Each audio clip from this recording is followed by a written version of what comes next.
Bonjour, bonjour les amis, bienvenue dans la Minute Biblique du vendredi 28 janvier 2022. Cantique 426, Semant dès l'aurore, les textes de Josué, le chapitre 11, les versets 1 à 15 et le psaume 79. Cantique 426 du recueil Gloire à Dieu. Semons dès l'aurore, quand le soleil luit,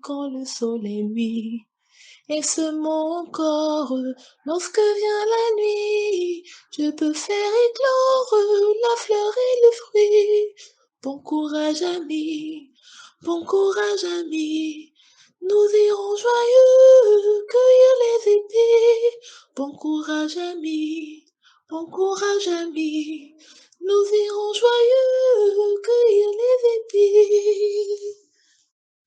Lisons la parole dans le livre de Josué, le chapitre 11, les versets 1 à 15.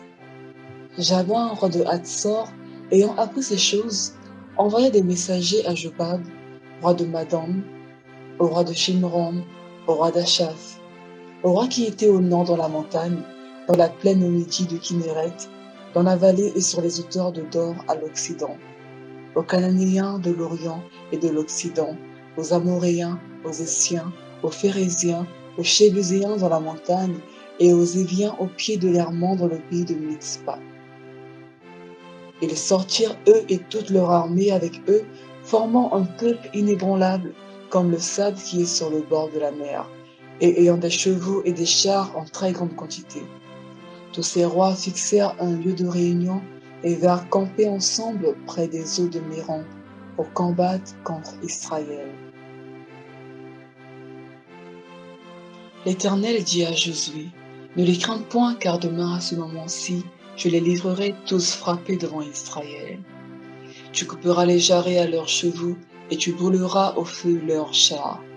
Josué, avec tous ces gens de guerre, arriva subitement sur eux près des eaux de Mérom, et se précipitèrent au milieu d'eux. L'Éternel les livra entre les mains d'Israël, ils les battirent et les poursuivirent jusqu'à Sidon la Grande, jusqu'à Misréphoth Maïm, et jusqu'à la vallée de Mitzpah vers l'Orient. Ils les battirent sans en laisser échapper aucun. Josué les traita comme l'Éternel lui avait dit. Il coupa les jarrets à leurs chevaux, et il brûla leurs chars au feu. À son retour et dans le même temps, Josué prit Hatzor et frappa son roi avec l'épée. Hatzor était autrefois la principale ville de tous ses royaumes. On frappa du tranchant de l'épée, et l'on dévoua par interdit tout ce qui s'y trouvait. Il ne resta rien de ce qui respirait, et l'on mit le feu à Hatzor. Josué prit aussi toutes les villes de ses rois et tous leurs rois, et les frappa du tranchant de l'épée, et les dévoua par interdit, comme l'avait ordonné Moïse, serviteur de l'Éternel. Mais Israël ne brûla aucune des villes situées sur des collines, à l'exception seulement de Hatzor, qui fut brûlé par Josué. Les enfants d'Israël gardèrent pour eux tout le butin de ces villes et le bétail, mais ils frappèrent du tranchant de l'épée tous les hommes jusqu'à ce qu'ils les eussent détruits, sans rien laisser de ce qui respirait. Josué exécuta les ordres de l'Éternel à Moïse, son serviteur, et de Moïse à Josué. Il ne négligea rien de tout ce que l'Éternel avait ordonné à Moïse. C'est ainsi que Josué s'empara de tout ce pays, de la montagne, de tout le Midi, de tout le pays de Gozen, de la vallée, de la plaine, de la montagne d'Israël et de ses vallées. Depuis la montagne nue qui s'élève vers Séhir jusqu'à Baal-Gad, dans la vallée du Liban, au pays de la montagne d'Hermon. Il prit tous leurs rois, les frappa et les fit mourir. La guerre que soutint Josué contre tous ces rois fut de longue durée. Il n'y eut aucune ville qui fit la paix avec les enfants d'Israël, excepté Gabaon, habité par les Éviens. Ils les prirent toutes en combattant, car l'Éternel permit que ces peuples s'obstinassent à faire la guerre contre Israël, afin qu'Israël les dévoie par interdit, sans qu'il y eût pour eux de miséricorde, et qu'il les détruisit comme l'Éternel l'avait ordonné à Moïse.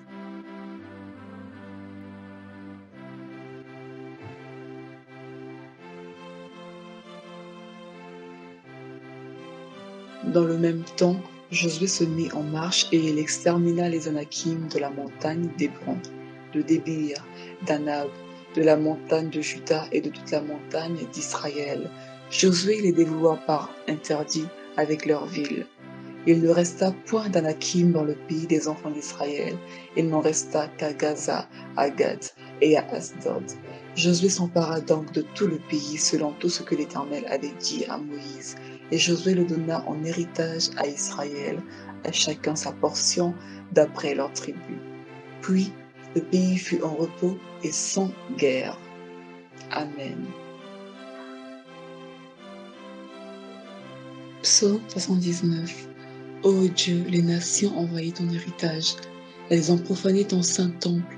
Elles ont fait de Jérusalem un morceau de pierre.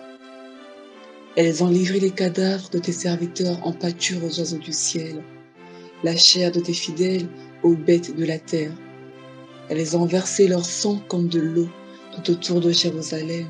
Il n'y a eu personne pour les enterrer.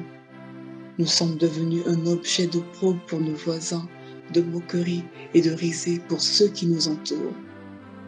Jusqu'à quand, Éternel, t'irriteras-tu sans cesse et ta colère s'embrasera-t-elle comme le feu? Répands ta fureur sur les nations qui ne te connaissent pas et sur les royaumes qui n'invoquent pas ton nom, car on a dévoré Jacob et ravagé sa demeure. Ne te souviens plus de nos iniquités passées, que tes compassions viennent en hâte au-devant de nous, car nous sommes bien malheureux. Secours-nous, Dieu de notre salut, pour la gloire de ton nom.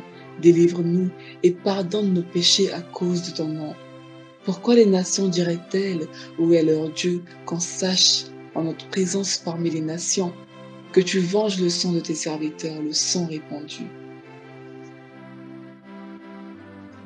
Que les gémissements des captifs parviennent jusqu'à toi, par ton bras puissant sauve ceux qui vont périr. Rends à nos voisins cette fois dans leur sein les outrages qu'ils t'ont faits, Seigneur. Et nous, ton peuple, le troupeau de ton pâturage, nous te célébrons éternellement, de génération en génération, nous publierons tes louanges. Amen. Bonjour, bien-aimés dans le Seigneur, bonjour chers collègues serviteurs de Dieu, de l'émission Minute Biblique. Je suis le pasteur Yango depuis le Cameroun, de l'Église du Seigneur Jésus. Ce matin, notre méditation est tirée dans le livre des Psaumes, au chapitre 79, et j'ai choisi les versets 7 et 11, à 11, tant pour moi, qui dit « Car on a dévoré Jacob et ravagé sa demeure. Ne te souviens plus de nos iniquités passées, que tes compassions viennent en hâte au-devant de nous, car nous sommes bien malheureux. Secours-nous, Dieu de notre salut, pour la gloire de ton nom. Délivre-nous et pardonne nos péchés à cause de ton nom. Pourquoi les nations diraient-elles, où est leur Dieu, qu'on sache à notre présence parmi les nations que tu venges le sang de tes serviteurs, le sang est répandu. Que les gémissements des captifs parviennent jusqu'à toi, par ton bras puissant, sauve ceux qui vont périr. Bien-aimés, ici, c'est le psaume d'Asaph, le serviteur de Dieu, qui implore la grâce de Dieu, qui implore la miséricorde de Dieu, et il commence par lui dire, Seigneur, nous voudrons que tu interviennes dans nos vies, nous voudrons que tu agisses dans nos vies, mais pour le faire, il y a une cause qui a fait à ce que l'ennemi vienne dévorer Jacob. Jacob ici, c'est la nation. Jacob ici, c'est la ville, c'est la famille. Il y a quelque chose qui a fait à ce que la famille soit exposée à l'ennemi, aux affres du diable. Et nous reconnaissons, Père éternel, que nous avons péché. Et donc, nous te supplions par ta grande miséricorde de pardonner nos péchés, de venir à notre secours, afin qu'on ne dise pas que leur Dieu les a abandonnés, avant qu'on ne dise pas où est leur Dieu. En réalité, la leçon à tenir ici est de comprendre qu'en tant qu'enfant de Dieu, il peut nous arriver de tomber, il peut nous arriver de nous éloigner de Dieu, et cette façon de agir ouvre des portes à l'ennemi et lui permet de nous attaquer. La première solution que nous devons avoir pour implorer la grâce et l'intervention de Dieu, c'est de reconnaître que nous avons péché, c'est de reconnaître que nous avons laissé la grâce de Dieu s'éloigner, c'est de reconnaître la main de Dieu, la couverture de Dieu n'est plus avec nous à cause du fait que nous avons désobéi à sa parole. Donc, bien-aimés, ici, nous notons et nous concluons à la première partie que le péché est la cause primordiale, principale, qui fait à ce que les enfants de Dieu soient attaqués.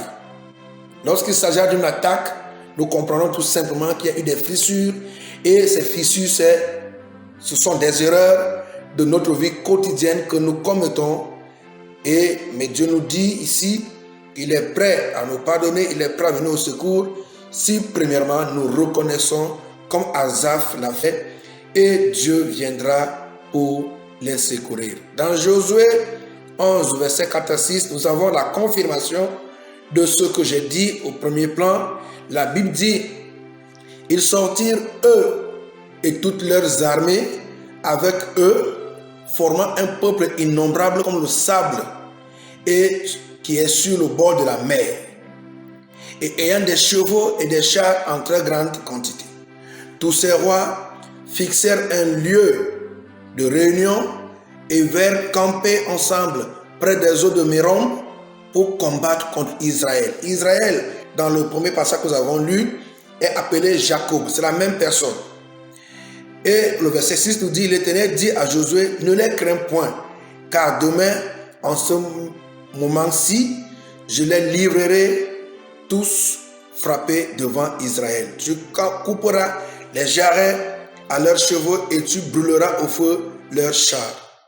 Bien aimé, la deuxième leçon à tirer ici, c'est de savoir que tout enfant de Dieu ne doit pas ignorer la réalité selon laquelle il est confronté ou il sera confronté à plusieurs types d'ennemis selon la mission et le plan de Satan, dont le but final est de te détruire et de t'exterminer.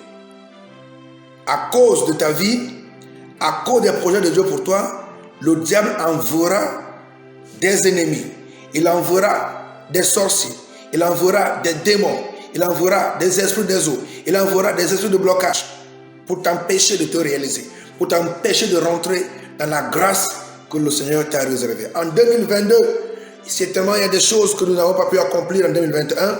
À nous maintenant de savoir que si c'est le péché qui est la cause de tous ces échecs, c'est de faire comme Asaph l'a dit, que Dieu puisse pardonner nos fautes, afin que 2022 soit une année de relance, une année de croissance avec le Seigneur.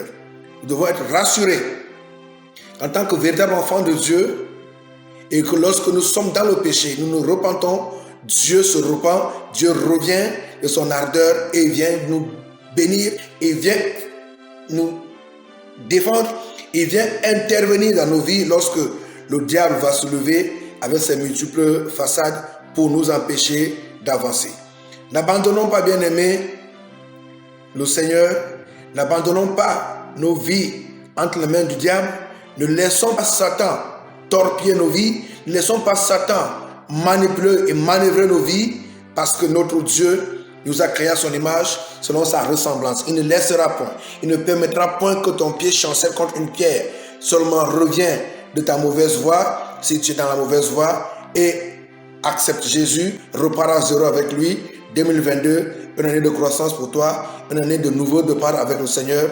Que la grâce de notre Père, que la communion du Saint-Esprit soit de la part de chacun de nous, afin que 2022 ensemble, nous sommes déjà à la porte de 2022 en janvier, nous sommes en train de rentrer complètement en 2022, nous sommes presque à la fin du mois de 2022, que la grâce du Seigneur soit avec chacun de nous, et que la paix de Dieu repose sur la vie de chacun de nous. Shalom, shalom, que Dieu nous bénisse, et à vendredi prochain.